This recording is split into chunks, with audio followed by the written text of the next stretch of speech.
Glória a Deus, maravilha, né? Pode permanecer em pé, irmãos. Quero convidar aqui a missionária Selma, vai estar trazendo um estudo na Palavra de Deus, né? Um assunto muito importante, um tema concernente à escola bíblica dominical, porque nós não tivemos a escola domingo em função do feriado prolongado, mas nós vamos aqui receber uma porção de Deus desta lição maravilhosa que vamos aprender nesta noite. Mas antes, porém, eu quero apresentar os pastores que estão conosco aqui, né? Da subcongregação. Acredito que estão todos aqui. Está faltando Fonseca, eu vi uma Rosana ali, parece. Está aqui o irmão Fonseca? Está ali. Deu uma saidinha. Os demais estão aqui, né? Todos estão aí. Deus abençoe. Os irmãos são bem-vindos. Bem-vindos em nome de Jesus. Deus abençoe.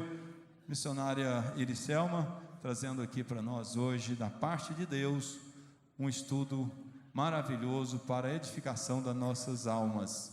Preste atenção, dê lugar ao Espírito Santo, porque nós vamos aprender muito aqui nesta noite. Glória a Deus. Cumprimento a todos com a paz do Senhor.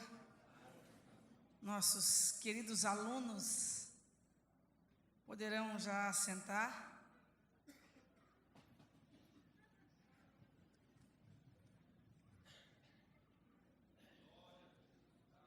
Mas antes de nós entrarmos na lição, para os alunos aí da escola, qual o número da lição que nós estudaremos hoje? Lição 9. Quer dizer, queridos professores aqui, colegas, Admar, professor William, nós já tivemos 8 lições aí para trás. E nós estamos na lição 9, desfrutando nas manhãs de domingo, de aulas maravilhosas, de quanto o Senhor tem falado conosco, nós podemos aqui testemunhar. E antes de nós entrarmos na lição 9, nós já estamos convocando a igreja, porque sempre na última lição do trimestre, fica o culto na responsabilidade da escola dominical, vamos ter, que é o dia 26 de março. 26 de março nós teremos o primeiro encontro de formação de líderes, professores e alunos da escola dominical. Será um dia todo. O domingo não será aqui na igreja. Nós estaremos no Shalom, com o café da manhã, a partir das 7 horas. Vão receber uma pasta, um crachá, bloco para anotações. Depois nós teremos a primeira palestra, intervalo, um coffee break às 9 horas. Teremos o almoço ao meio-dia. Voltaremos para fazer os trabalhos em grupos. Nós teremos aí como um mini curso de oratória para quem deseja atuar aqui na obra do Senhor. Será um grande trabalho, um trabalho abençoado. E no final do dia nós estaremos, porque o William já está elaborando a música de uma canção especial para a escola dominical em Itaberaí. E nós iremos ensaiar ali para cantarmos no culto à noite. Então todos que desejarem fazer, às vezes alguém da congregação quer manifestar e fazer, pelo menos a liderança, porque eu creio que nós teremos muito que aprender. Um nome que nós não podemos deixar de falar naquele dia é explicar para líderes, professores e alunos quem foi Antônio Gilberto. Nós precisamos desse trabalho para que conheçamos sobre a escola dominical. E nós somos fruto da escola dominical. Sabe quem me ensinou? Uma geração que passou. Vocês sabiam que eu já tive como professor de escola dominical. Pastor Oswaldo Silva foi meu professor. Eu já tive como professor de escola dominical. Aí, para nós aprendermos o que nós vamos aprender nesta lição, não nesta igreja, nestas igrejas onde nós congregamos, professor Oídes José do Carmo. Nós já tivemos vários professores. E porque nós tivemos vários professores, nós estamos aqui como professora. Quando alguém olha para os que são professores, você vai olhar, ele só pode ser professor porque ele teve alguém que foi professor dele. Quando alguém olha para os obreiros, ele só pode chegar aqui porque teve alguém que ele olhou como obreiro, espelhando para chegar até aqui. Quando nós olhamos para o nosso pastor, teve pessoas que têm que ser o espelho dele, outras gerações. Será que a geração Albino Gonçalves Boaventura, então uma geração que se foi, o pastor Giovanni, não olhou para a geração do pastor Albino Gonçalves Boaventura? E o título da lição hoje, aos alunos que trouxeram a revista aí, algum aluno pode ousar dizer o título da lição aí, qual é? A geração que fracassou na terra da promessa. Eu ouvi a voz do André aí. André, você pode só chegar para ser professor porque você é aluno. Quem não é aluno não chega a ser professor, não chega a ensinar. Então esse é o caminho. Então teve uma geração que fracassou na terra da promessa. O texto áureo que a lição traz, o texto de ouro, é que uma geração vai e outra geração vem. Eclesiastes 1:4. Só para que todos nós possamos entender, nós vamos, biblicamente, ver alguns personagens da Bíblia, que nós estamos falando de 3 gerações. Vamos ver, geração de Abraão, geração de Isaac e geração de Jacó. Abraão, o avô, Isaac, o filho, e Jacó, o neto.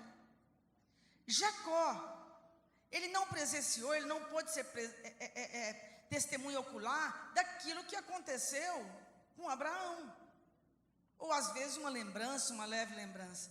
O que eu quero destacar aqui nesta noite, tem a lembrança da geração, da terceira geração. Você que faz parte de uma terceira geração, lembra da geração do seu avô, a geração do seu pai ou da sua mãe e agora a sua geração. Quem às vezes lembra de um almoço de domingo, terceira geração passada, na casa de um avô, de uma avó, onde as pessoas reuniam, se alegravam e cantavam, e ali às vezes alguém lembra de uma tia que falou algo e que o outro ficou chateado, e que o outro pode ter ficado naquela hora muito chateado, saído rapidamente daquela reunião. Às vezes você se lembra e tudo isso você vai espelhando e aprendendo na sua vida. Então nós vamos lembrando de gerações. Eu estou conseguindo lembrar porque eu fazendo parte da terceira geração, eu começo a lembrar do meu avô, do meu pai e chegou até mim. Aí eu me lembro, hoje mesmo eu comentava com meu irmão, que o meu avô, ele tinha um ministério tão lindo e tão maravilhoso, que era abrir e fechar a igreja, a vida toda. E alguém pode pensar, mas ele não cresceu no ministério. Não, ele teve um privilégio muito grande de abrir e fechar a igreja. E ninguém podia fazer isso, porque ele ficava muito chateado se outra pessoa fizesse. Era como se aquele cargo dele fosse o melhor do mundo, muito melhor do que o presidente, ou do que a rainha, o rei da Inglaterra e tantos outros. Aí nós espelhamos nas gerações passadas. Quando se fala de cargo na igreja, eu sempre me lembro do meu avô e pensando, o cargo que ele tinha anos após anos era abrir, então tinha que ser o primeiro e o último. Você já imaginou que cargo maravilhoso? Ele só não abriu a igreja o dia que ele não pôde andar para vir mais. Mas ficou de relíquia lá no cofre da casa dele a chave da igreja, porque ele não permitia que entregasse para ninguém. Foi em gerações passadas. Quem aqui, de qual geração se lembra, congregou ali onde era o antigo espaço Shalom? Eu quero pensar, fique de pé quem congregou no antigo espaço Shalom. Vocês são da geração da rua Ana Primo. Ana Primo. Vocês começaram ali. Vocês têm que ter lembrança, quando passar lá, aqui eu comecei, eu lembro aqui. Aí vocês têm que lembrar, geração, quem era pastor lá. Quem era aqui da geração, eu não tenho ninguém. Eu vou falar coisa que não tem ninguém. Do pastor João Afonso. Quem? Tem alguém. O seu primeiro pastor, quantos exemplos deve ter deixado o seu primeiro pastor? E eu ia lançar esse desafio e pensei, não tem nenhum membro que quem conhece aqui Marcenaria do Maurinho. Só isso que a gente conhece. Tem nome lá não, mas a gente conhece. Ah lá, tem um membro da nossa igreja que foi membro da onde é a Marcenaria do Maurinho. Aí nós estamos aqui nessas cadeiras confortáveis, nesse templo, com essas caixas de som assim penduradas. Sabe aquelas caixas de som toda amontoada? Aquele som que ecoava. E até sem som também. Pessoas que vão vindo de gerações. Aí nós vamos tendo lembranças e sendo abençoados pelas lembranças passadas. Mas agora na nossa lição aqui fala de uma geração que fracassou na terra da promessa. Nós não podemos nos deter, mas chegaram para a terra da promessa. Aqueles que saíram do Egito não puderam entrar. Entrou Josué e a segunda geração. E depois da morte de Josué, a terceira geração. Só que a terceira geração, o que está dizendo aqui, o comentarista faz lembrança aqui, que eles não conheciam a Deus. Eles não tinham lembrança, porque gerações foram vindo e não foram passando para ele, registrando no coração daquele povo tudo o que tinha acontecido no deserto. Irmãos, nossa responsabilidade é deixar registrado no coração do povo tudo o que acontece. Nós precisamos, naquele momento, passar ali, naquela rua, que faz aqui um bico, e olhar aqui que o povo congregava, nesse pequeno lugar, em uns bancos de madeira, aqui que eu quero conhecer isso aqui. Depois passaram para ali e vieram para cá e foram vindo, e nós vamos alimentando de quanto o Senhor tem abençoado o seu povo. Como nós não vamos dizer quanto o Senhor nos fez crescer? Então nós descobrimos aqui coisas que eu não imaginava. Eu pensei, eu vou dizer e sei que ninguém aqui. Então uma geração vem após outra geração. E você sabe que nós, como a geração presente, temos grande responsabilidade com as gerações que estão vindo. Quem entrou? Entrou, mas depois da morte de Josué, veio uma outra geração que não conheceu a Deus, é o que a Bíblia está dizendo sobre ela. E você sabe também que a Bíblia diz assim, ó, eu quero que você analise, eu estou aqui como professora hoje. A Bíblia fala de uma geração rebelde, fazer parte de uma geração rebelde. E quem faz parte de uma geração rebelde, rebeldes virão após aquela geração. A Bíblia fala de uma geração adúltera, que adultera. A Bíblia fala de uma geração corrompida. A Bíblia fala de uma geração má. Mas a Bíblia fala da geração dos justos. E nós temos que pertencer a essa geração. Um dos objetivos da lição que me chama a atenção, não irei ler todos, é: uma geração pode comprometer o sucesso da seguinte quando não cumpre o seu propósito. Já imaginou alguém, um jovem, ele frequenta a igreja e os seus pais também atuam na igreja, aquele jovem cresceu na igreja e agora se torna jovem e desvia e depois casa lá no mundo e tem filhos. Como aquela geração vai sendo comprometida por alguém que não cumpre com o propósito devido na presença do Senhor. Por isso é muito sério. Vão vindo outras gerações comprometidas porque a geração presente não cumpre com o devido propósito para que foi criado. O tópico número 1, a introdução diz: cada geração desempenha uma parte na realização de um projeto que depende da outra para concluí-lo. Que muitas vezes a geração presente não conclui o projeto, mas outra geração que virá, que vai concluir. Fidelidade de um e o sucesso do outro. Então, como que foi chamada aquela geração, que era a terceira geração na terra da promessa? Uma geração que não conhecia o Senhor. O que eu posso entender é que nós podemos entender que nós estamos nessa geração de Itaberaí, que servimos ao Senhor, porém, essa geração nós não podemos conhecer e nem denominar aqueles que conhecem a Deus. Porque estar aqui na igreja não é o significado de que você conhece a Deus. O número de anos que as pessoas têm desde que aceitou Jesus também não vai designar se você conhece a Deus. Conhecer a Deus e prosseguir em conhecê-lo é uma vida em plena comunhão com o Senhor.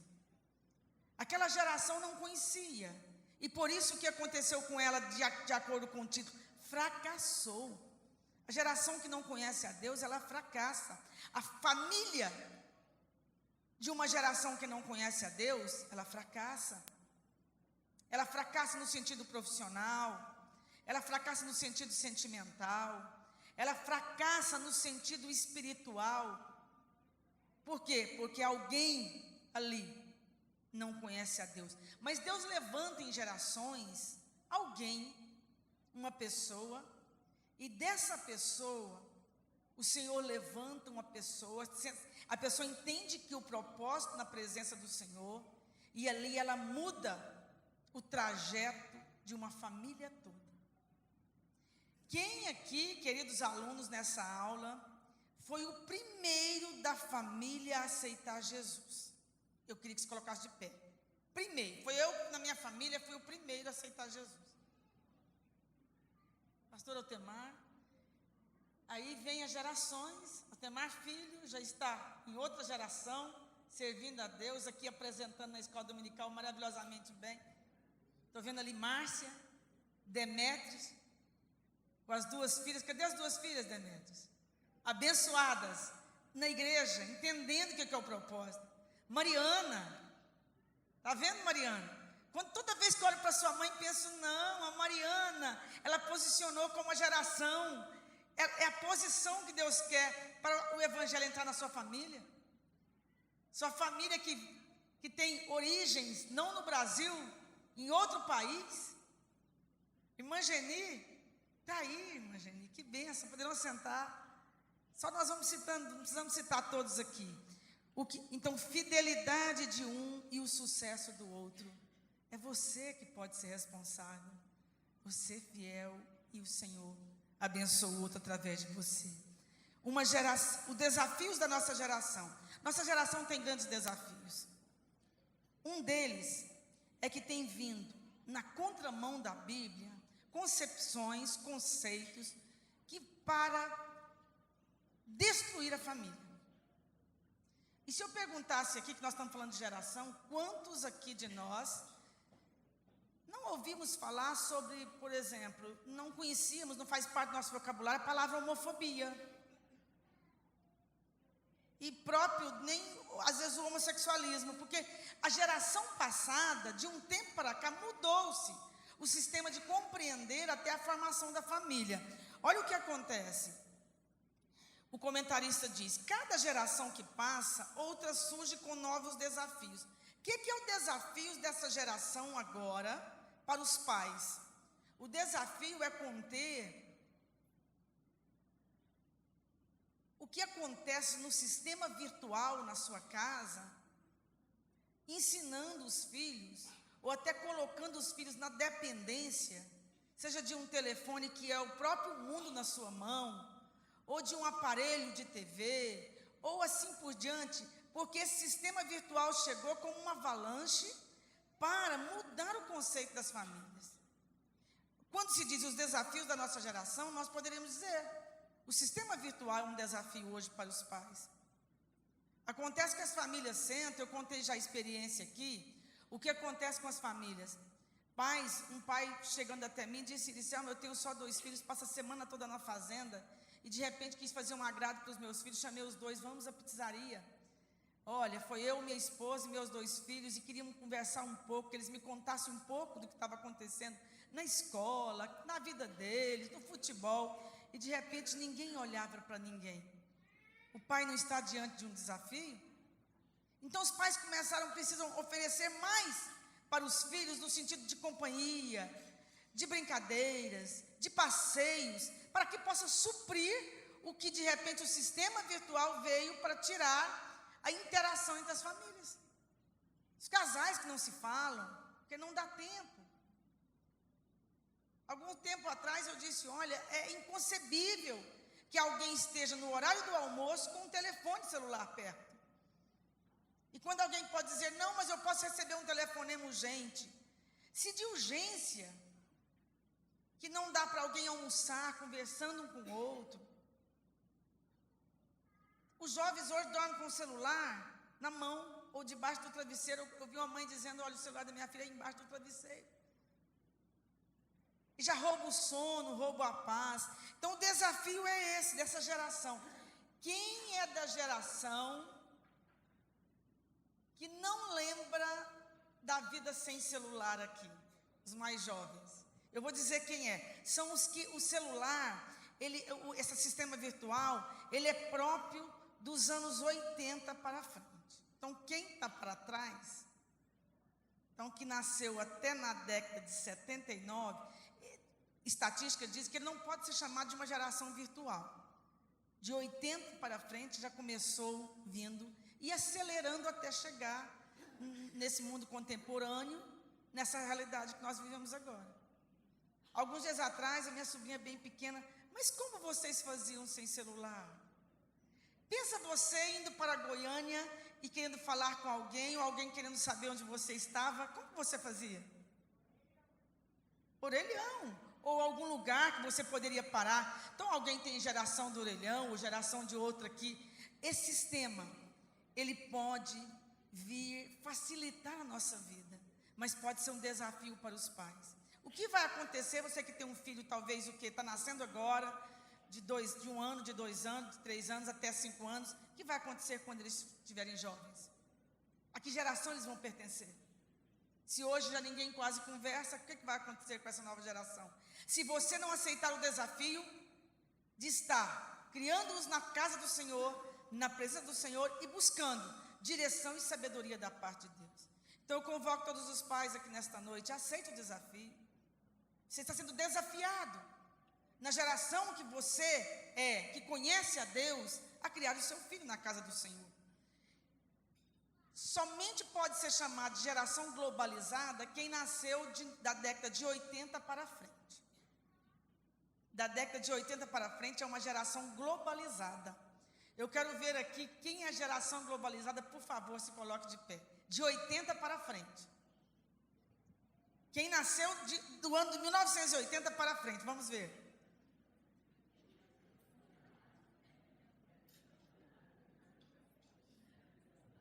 Sabe como é que vocês são chamados? Geração globalizada, virtual, que passou o processo dos telefones. Vocês estão sendo desafiados hoje a serem abençoados e abençoadores, mas não serem escravos de uma geração que não pode viver, que se alimenta virtualmente, porque é mais importante do que tudo. Olha, os desafios. E tem mais desafios por aí. Cada geração nasce com uma responsabilidade. A história de Josué terminou maravilhosamente bem, é o que o comentarista está colocando nas suas palavras. Porém, em tanto sucesso, a seguinte geração pouco herdou da espiritualidade de Josué. O que acontece é que Moisés preparou um líder, um legado. E Josué, o comentarista aqui ele coloca aqui, que não há registro de ter preparado outro líder para dar seguimento à obra que ele realizava.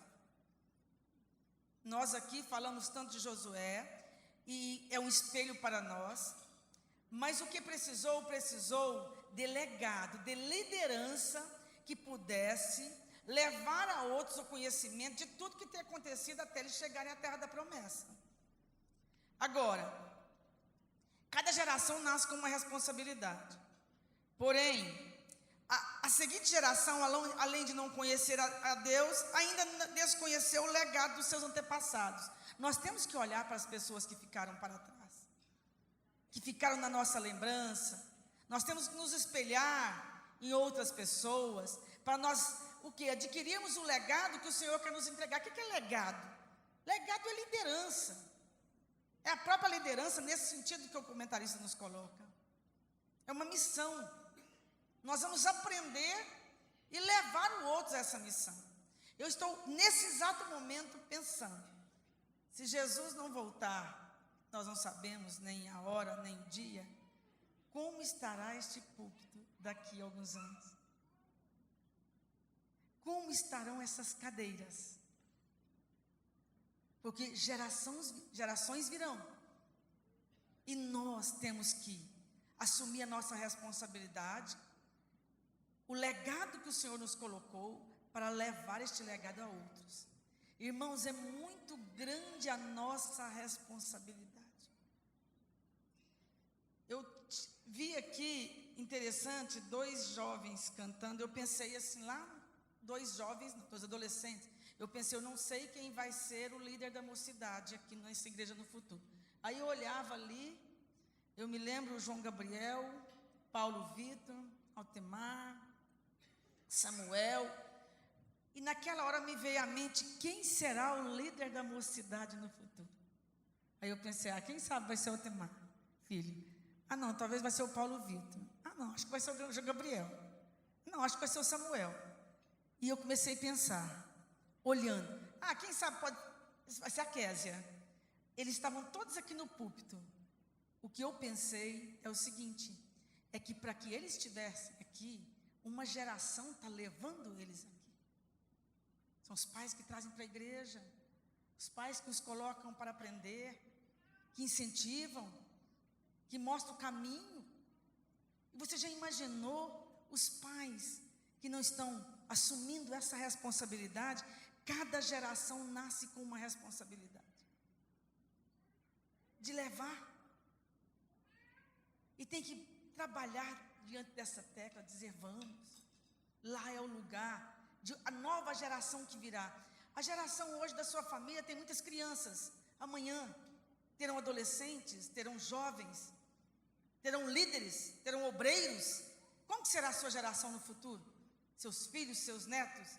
Você olha para eles e pensa, aqui vai ser uma grande líder, vai ser um pregador, vai ser um obreiro. É muito melhor do que tudo neste mundo, é cumprir com a missão. Toda geração possui uma missão. A geração desde que saíram do Egito, o Senhor tinha um propósito para com o povo. Eles deveriam também lembrar, cumprir com o propósito. A missão de Israel, primeiro era conhecer a Deus, e depois revelar esse conhecimento para as nações. Sabe qual, meus queridos alunos, nesta noite? Você tem a missão de conhecer a Deus, prosseguir em conhecer e revelar esse conhecimento a outros. Assim era o que o Senhor queria, o propósito que Deus tinha com Israel. Quando Josué ali chegou, e ele entrou então com a 2ª geração, e depois da sua morte veio a 3ª geração, o propósito ali de cada um, a missão de cada um, é levar o conhecimento de outros que viriam, tudo que o Senhor tinha feito. Às vezes nós não somos testemunha ocular, mas nós somos testemunha de ouvir falar, alguém que nos contou, e que nós vamos lembrando as nossas crianças em casa, dizer, olha, Jesus fez isso. Um dia eu orei, e eu busquei o Senhor, e Ele fez assim. Você pode também orar, e você vai levando para gerações que vão vir através de você. Agora, toda geração possui uma responsabilidade, possui uma missão. A sua missão você já sabe qual é. É conhecer a Deus e levar esse conhecimento a outros. Agora os pais precisam, nesse amadurecimento do tópico 1 aqui, fidelidade de um e sucesso de outro, nós estamos falando objetivamente com os pais que aqui estão. Fazer com que os filhos cresçam na igreja, aprendam aqui. Tem muitas pessoas que dizem, não vou levar os filhos, não dá trabalho demais. Irmãos, todos vão entender o comportamento da criança, que é próprio da criança. E nesta missão, você precisa colocar o que é. Você já viu um adulto que não amadureceu? Sabe por quê? Quando alguém fala assim, nossa, aquele jovem é tão imaturo, é tão preguiçoso, ele é tão violento, é como se dissesse assim, olha, os seus pais não te ensinaram. Seus pais deixaram que você fosse assim. E o que acontece com a missão dos pais, a missão de você que vai ouvindo gerações sobre você, você precisa dar ajuda temporária para os filhos e não permanente. Quando chegarem na idade adulta, você tem que entender que eles chegaram na idade adulta e precisam de autonomia. Agora, essa autonomia, ninguém dá autonomia. Autonomia se ensina. Ou você acha que você está treinando seu filho para ser líder? Líder na igreja, líder no trabalho, líder onde for. Liderança no sentido de legado. Agora, meus queridos irmãos, se você está, às vezes, exigindo, ensinando autonomia, você tem que ensinar isso todos os dias. Você sabia, só de exemplo, por exemplo, quando você vê uma criança de 7 anos e diz assim, coloca o pé aqui, deixa eu amarrar o seu cadarço. Segundo psicólogos, não seria essa a sua ação. Porque a criança de 7 anos já deve amarrar um cadarço. Diga, amarra o seu cadarço. Está desamarrado e você pode cair. Porque às vezes alguém está fazendo tudo para aquela criança. E vai crescer o quê? Alguém incapaz de assumir responsabilidades. Inclusive na obra do Senhor, na casa do Senhor. Sabe o que aconteceu com aquele povo que entrou com Josué? Eles estavam recebendo maná. E às vezes na luta espiritual, que era a luta dos líderes, eles não estavam tendo experiências. E essas experiências lhe faltaram no momento em que eles tiveram que guerrear para possuir a terra. Acontece dessa forma com os pais.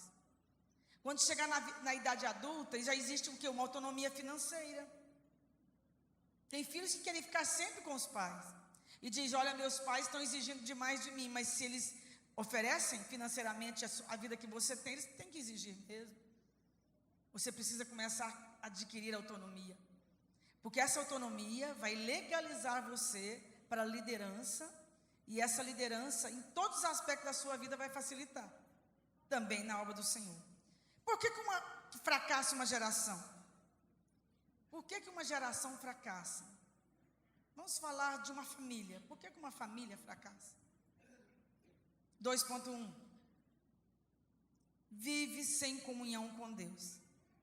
Então o que falta é comunhão. Não, mas nós temos comunhão sim. Nós tomamos a ceia todo segundo domingo do mês. Aqui a igreja não cabe. Uma bênção. Nós estamos comunhão. E tem pessoas que às vezes se gabam. Eu nunca fiquei sem tomar uma ceia. Isso é lindo.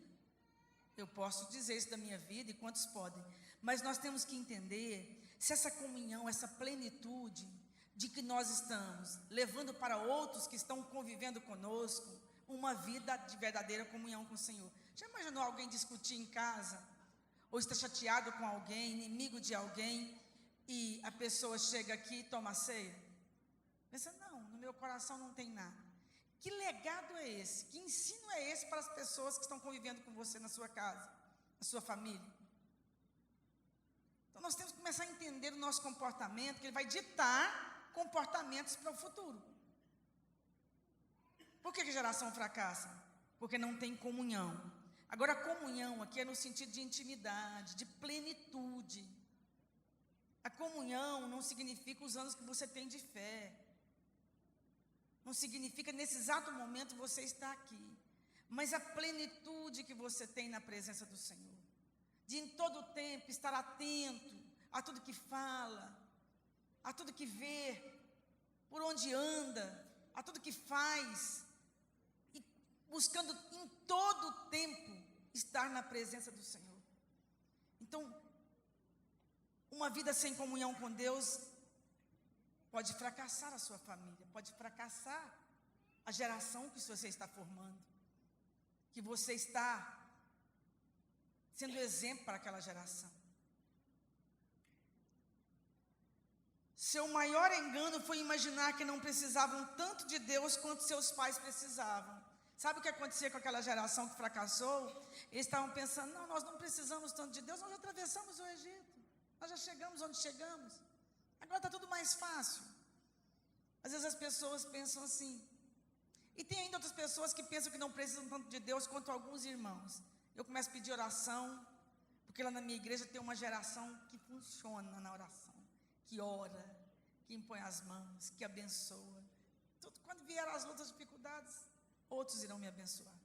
Você é a geração abençoadora, que abençoa na sua vida, no seu comportamento. E depois aqui, uma geração que fracassa é a geração que vive sem compromisso. Irmãos, sem compromisso, aí você vem, mas você não se compromete. O que é compromisso? Responsabilidade. Já ouviu de alguém que ele não quer responsabilidade na obra? Irmãos, eu como professor estou aqui então. Só que eu digo para vocês que isso também não me garante. Uns 20 anos de escola dominical, todos os domingos, precisa de compromisso e responsabilidade para acordar no domingo de manhã e vir. Precisa. Mas eu resolvi que eu tenho uma missão neste mundo e tenho um compromisso, quero responsabilidade com a obra, que me valha isso nesse mundo e que não importa mais. Que adianta? Vamos descansar, vamos ser felizes. Final de semana é tempo de passear, viajar e gastar-nos nos prazeres. E eu quero uma cama para ficar até 10, 11 horas. Se alguém está me contando, olha, eu amo ficar assistindo filme domingo de manhã e eu levanto meio-dia. Aí eu almoço 3 horas da tarde, esse dia é lindo. E depois eu venho para a igreja às 7 horas. Mas vamos ter responsabilidade, vamos assumir a que nos foi colocar. Aqui diz, tem geração que quer viver sem compromisso. Assuma um compromisso, uma responsabilidade, e você vai ver como Deus te abençoa. E outra geração, talvez você na sua casa está deparando com adolescentes, com jovens. Sabe o que é geração sem compromisso? Quando vocês acham que surgiu no termo, no vocabulário da juventude, a primeira vez o termo ficar, aí é uma geração de namoro sem compromisso. O que é o ficar? Quando vocês acham que surgiu? Eu até trouxe essa estatística para vocês. Surgiu porque alguém, primeiramente, lançou esse termo na mídia. E esse termo, eu poderia dizer, pegou. Ficar surgiu, não é um termo que surgiu no Brasil, mas nós estamos colocando no Brasil. Surgiu no início dos anos 90. Antes, por exemplo, um beijo, segurar na mão era característica de compromisso. Mas depois dos anos 90, já lançaram aquilo que poderia ser experimentar antes de se envolver. O ficar é isso, vou experimentar antes de me envolver. Para saber, tem gente que fala assim, para saber se é bom mesmo, para saber se tem química, para saber se tem isso. Eu estou exemplificando que às vezes você tem filhos que é dessa geração, a geração do ficar. E tem gente que se gaba, sai e começa as meninas a perguntarem uma para a outra, você já beijou? Não é nem se está namorando, se quer namorar com alguém, não. Você já beijou. E começa até ridículo quando alguém manifesta que nunca. Com essa idade, você não... É a geração sem compromisso, aí os pais se gabam. Eu gosto sempre de contar aqui, exemplo da minha própria família. Eu me lembro que ainda na minha adolescência, nós fomos visitar uns tios meus no Rio de Janeiro, que é uma cidade moderna, uma cidade... E ali eu vi que os meus tios, que hoje desejam servir a Deus, estavam formando uma geração sem compromisso. Eu me lembro que as 2 namoradas iam todos os finais de semana e tinha um quarto para cada um daqueles jovens. Ainda muito jovens, muito novos. Os pais estavam formando aquela geração. Tanto é que se começa a observar na vida deles o resultado da formação que eles tiveram. É como se hoje eu olhasse e pensasse, olha o que vocês fizeram com os filhos. Poderiam ensiná-los, levá-los para a casa do Senhor. E quando se fala de sem compromisso, é isso que está acontecendo. Então as pessoas começam a achar bonitinho, né? E fica bonito isso. Mas a geração que se compromete com a obra do Senhor, é o nosso papel, a nossa responsabilidade. Isso é lindo. O que adianta nós passarmos neste mundo e pensarmos, não, eu fui à igreja, eu estive ali, enquanto nós estamos vendo que pessoas estão assumindo responsabilidades, assumindo compromissos, e que o Senhor tem como missão para cada um de nós. Eu quero testemunhar aqui, e todos aqui sabem disso. Enquanto a minha mãe teve passos firmes, ela veio para a igreja. Na última ceia que ela esteve aqui nesta igreja, eu testemunho, porque foi uma geração me ensinando como é importante vir. Eu disse: não, mãe, a senhora está assim, meio cambaleando, tonta, nós vamos trazer a Santa Ceia para a senhora. E até disse: olha, a Ana sempre levava a ceia para o meu pai, quando ele não pôde estar, não subia essa escada mais. Ela disse: não, ainda dou conta de mim. E não, ainda dou, enquanto pôde, enquanto conseguiu. E hoje nós estamos comentando, não sei quem dos meus familiares comentou, disse assim: quando ela chegava, ela olhava um por um da família se estava aqui para tomar ceia. E quando saía daqui, ela perguntava: foi você que fez esse comentário, Ana, hoje? Alguém que fez lá, nós estávamos na fazenda, e disse assim: ué, você não foi, por quê? Ela queria saber por quê. Aqueles que vinham da geração dela não estavam. Então, a geração que tem que ter compromisso, tem que ter responsabilidade. E nada melhor do que a responsabilidade na casa do Senhor. 2.3, viver sem conhecer a Deus é desperdiçar a própria vida. Tem pessoas que estão desperdiçando a vida. Desperdiçando a vida aqui neste mundo. Sabe o que aconteceu?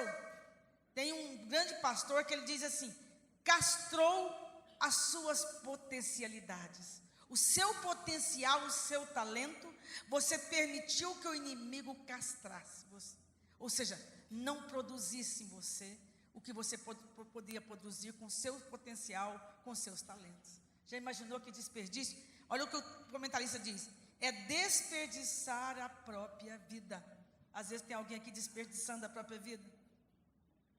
Desperdiçando os finais de semana, as manhãs de domingo, a noite de hoje.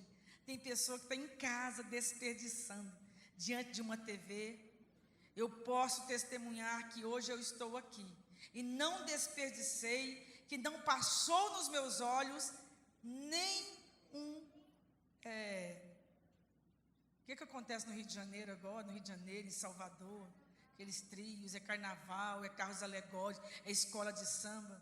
Não sei quem foi a melhor, não vi, não olhei, não desperdicei meu tempo. Não usei meu tempo para desperdiçar. Então, quem não assume responsabilidade, desperdiça o seu tempo, vive sem compromisso e vive em comunhão, sem comunhão com Deus. E o tópico 3, e o último tópico: uma geração pode afetar a outra. Às vezes o seu comportamento está afetando outra geração. Quando olhar para o seu filho e permitir ele estar fazendo isso, porque você o afetou na sua forma de ensinar, na sua forma de conduzir. E aqui, o que semeia para o futuro uma geração que vive com Deus. Vamos semear. Os sem legado só restarão ruínas. Sabe o que é o legado aqui no sentido? Sem autoridade. Só restará ruínas. Sabe o que acontece aqui? Se alguém não estivesse nos ensinando aqui, seria ruínas. Ou seja, um povo que estaria aqui, mas não seria adorador, não aprenderia na palavra do Senhor. E aqui, muitos locais se tornaram mercados, museus, ferrovias. É só lembrança de um local onde o povo adorava a Deus. Agora, meus irmãos, nós não podemos deixar que aqueles que vão vindo após nós se tornem ruínas. Observe como está a vida do seu filho, da sua filha, da sua família. O seu legado, a sua autoridade. É preciso que você se coloque, se posicione. Há um tempo atrás, teve uma mãe que chegou para mim e falou: você podia falar com a minha filha? Mas como assim? Você já falou com ela? Não, se eu falar ela fica chateada. Quer dizer, queria lançar para outra pessoa, porque precisa ninar aquele sentimento da filha para não ficar chateada. Então é melhor agradar a Deus. E você se colocar. Só restarão ruínas. Povo sem sucessão é povo sem sucesso. O que aconteceu era porque não tinha um sucessor com um legado, com um propósito definido para estar na frente daquele povo. Então Josué morre, faltava legado, faltava autoridade. Você já viu que tem famílias, pastor, que uma pessoa da família, ele morre e que a família de repente ela é como se fosse destruída, como se uma avalanche passar por ela, porque ela não foi. Eu conheço famílias aqui, alguém até me comentou esses dias em Itaberaí, que o pai faleceu e deixou uma herança para os filhos e eles foram perdendo, daqui a pouco não tinham nada. Alguém olha e pensa assim, mas aqueles filhos são descabaceados, eles não têm juízo. Não, aquele pai tinha que ter preparado já, pensando que isso algum dia podia acontecer. Ele tinha que ter preparado. O dia que acontecer, meus filhos teriam condição de cuidar para o bem deles mesmos. Então, não pode, tem que haver sucessão, tem que haver autoridade transmitida, ensinada. Liderança, ninguém nasce. Esse comportamento, ele é preciso ser ensinado. 3.2, e diz assim, se em nossa morte, nossa influência não se perpetuar, logo, o que tínhamos com sucesso será esquecido de todos. Então, na nossa morte, a nossa influência tem que se perpetuar, tem que prosseguir. Alguém tem que lembrar, olha, aquela pessoa dizia assim, não pode ser assim. E 3.3, povo sem herança espiritual é povo sem perspectiva. Uma geração que não tem herança espiritual. Eu pergunto se todos aqui estão dispostos a deixar uma herança espiritual.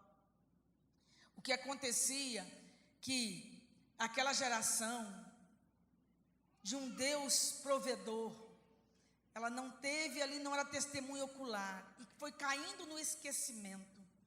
Então é preciso que se perpetue, é preciso que os que estão em nossa volta criem perspectiva diante das nossas palavras. Quando nós olhamos então para esta lição, a geração que fracassou na terra da promessa, que não sejamos essa geração do fracasso, mas sejamos a geração da bênção. Você já imaginou quantos pais podem estar dizendo, mas eu não sei onde errei? Você não ensinou, você não deu exemplo. Uma palavra pode ter desconstruído tudo aquilo que você às vezes queria construir na personalidade daqueles que vão crescendo e que dão uma vida para nós. E não só também a geração de filhos, seja na adolescência, na infância, na adolescência, pessoas que convivem conosco e que nós temos um legado para dar perspectivas de uma nova vida para as pessoas que estão nos rodeando. A conclusão diz, a geração pós Josué não obteve o resultado esperado, porque deixou o Senhor e serviu a deuses estranhos. Aprendemos nessa lição que mesmo estando no lugar em que Deus nos colocou, corremos o risco de perder a bênção e comprometer o sucesso das futuras gerações. Este é um risco que se corre, mas se nós entendermos para a missão que o Senhor tem nos dado, buscar capacitação para isso, com certeza, essa geração não fracassará, não cairá em ruínas, mas será abençoados pelo Senhor. Então hoje nós estamos aqui, em um futuro virão outras gerações, mas que nós possamos deixar um legado de autoridade que o Senhor nos dá na palavra. Que Deus nos abençoe, o nosso pastor que não permite que as lições não sejam dadas, não sejam ministradas, porque são lições que comentaristas da parte de Deus trazem para nós. Aqui está o Devane, nossos professores, está aqui o Gladys, Suzana, quem está mais de professor aqui? O William, das professoras infantis. Quantas professoras infantis estão aqui na nossa escola dominical? Se coloquem de pé. Cadê elas? Olha o legado que vocês vão deixar, meninas. Ser bênção na vida dos outros. Os nossos professores, que nós sejamos todos abençoados.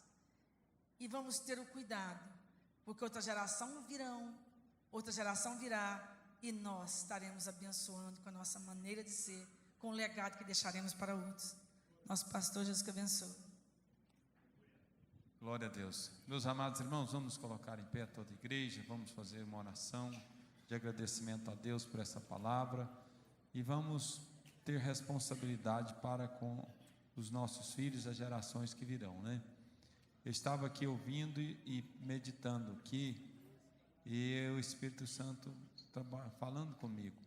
Quando antigamente, os crentes eram chamados de protestantes, os irmãos lembram? Protestante, porque eles eram presos, eram perseguidos, eram maltratados, era uma coisa terrível, né?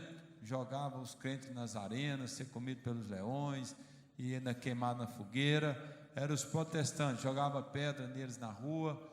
Depois de protestantes, foram chamados de Pentecoste, eram os Pentecostes, né? Eram aqueles crentes também, ainda passavam pelas perseguições, não era assim, irmão Vitinho? Eram os Pentecostes. Depois dos Pentecostes, foi chamado de crente, né? Eram os crentes, eram os bíblios, os crentes, aqueles que andavam com a Bíblia debaixo do braço, aquela coisa toda. Depois do crente, foi chamado evangélicos, né? Hoje eu sou evangélico, não é crente, não é pentecostes, é evangélico. E agora, isso é chamado de gospel, né? Os crentes agora são gospel. Veja bem que está havendo aí, de certa forma, uma degradação, né? Uma banalização, né? do nome. Isso aí, por trás disso está realmente, às vezes, a falta da liderança, está passando o ensino genuíno da palavra de Deus, não deixar ser levado pelo modismo, pelo relativismo, né? Por essas coisas, pelo populismo, e é o que nós estamos vendo. Então nós temos que manter as nossas raízes, da onde nós aprendemos. Agora está fazendo 500 anos, né? da reforma realmente, em que aconteceu quando Martim Lutero, quando esses homens de Deus, eles reformaram, eles revoltaram contra os ensinos errados, contra a heresia, e pregaram a palavra de Deus verdadeira e genuína. Nós temos que voltar a essas raízes, não podemos deixar de falar do batismo com o Espírito Santo, da salvação de almas, que Jesus perdoa, que existe o céu e existe o inferno. Hoje tem muito crente que não acredita que existe o inferno, irmão.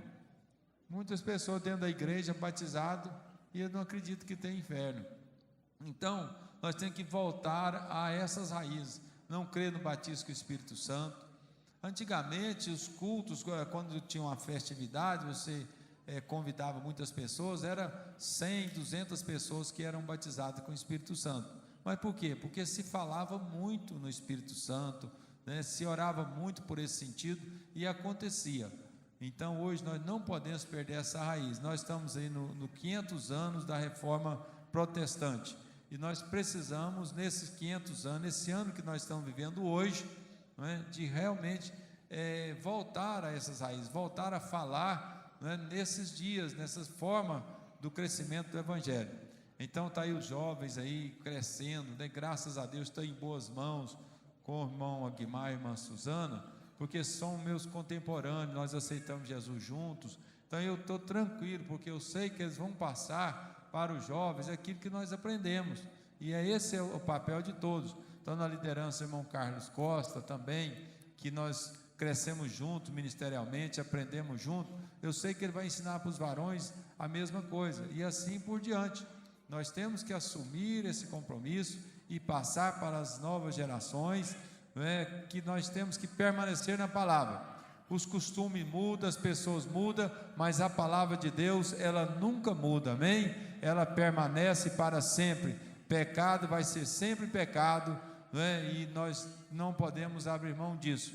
Temos que lutar, combater, essas heresias, combater o inimigo e triunfar, e seguir adiante, porque a volta de Jesus está próxima, e depois não adianta nós aí lutar dentro da igreja, nos esforçar e depois ainda não ter a salvação. Então vamos voltar às nossas raízes, vamos permanecer firme no caminho do Senhor, que Deus vai nos honrar grandemente cada dia, né? Amém, irmãos? Glória a Deus. Vamos estar orando, agradecendo a Deus, orando para o tempo também. Pastora, tem um aviso rápido aqui, os irmãos podem permanecer em pé. Paz do Senhor para os irmãos. Quantas intercessoras e diaconisas nós temos aqui? Levante a mão, por favor. Intercessoras e diaconisas. Então, irmãs, eu acho que vocês já estão sabendo mas é bom avisar, né, novamente, que nós teremos uma consagração somente para as intercessoras, diaconisas e missionárias também, tá? Então, esse evento vai acontecer sexta-feira e nós estamos aguardando vocês aqui na porta da igreja às 7h30. Nós vamos ter essa consagração em busca do batismo com o Espírito Santo e também uma renovação e coisas novas para a nossa vida cristã. Então, não é permitido nenhuma faltar. Todas terão que estar aqui, tá bom? Intercessoras e diaconisas. E para as irmãs, nós vamos fazer numa outra oportunidade. Essa é somente para essas lideranças. Amém? Irmãos, todos os varões permaneçam aqui após o culto para uma rápida reunião com o irmão Carlos Costa, o líder dos varões, está pedindo que os varões permaneçam aqui para só a diretoria, só a equipe da diretoria dos varões. Os demais estão dispensados, mas a equipe não, porque tem um assunto sério aqui para ser tratado com relação aos trabalhos. Também lembrando os irmãos que no dia 10, vai ser dia 10, pastor Gladson? Dia 10 agora de março, teremos a vigília Casa de Milagre. Você venha, convide mais alguém, traga a sua família e vamos estar orando aqui, não é, na vigília. E iniciará às 21h30 até a meia-noite, 1h da manhã. Estará conosco o pastor Wellington Moraes e também o Soares e Fernando Soares, se não me engano, que vai louvar o Senhor.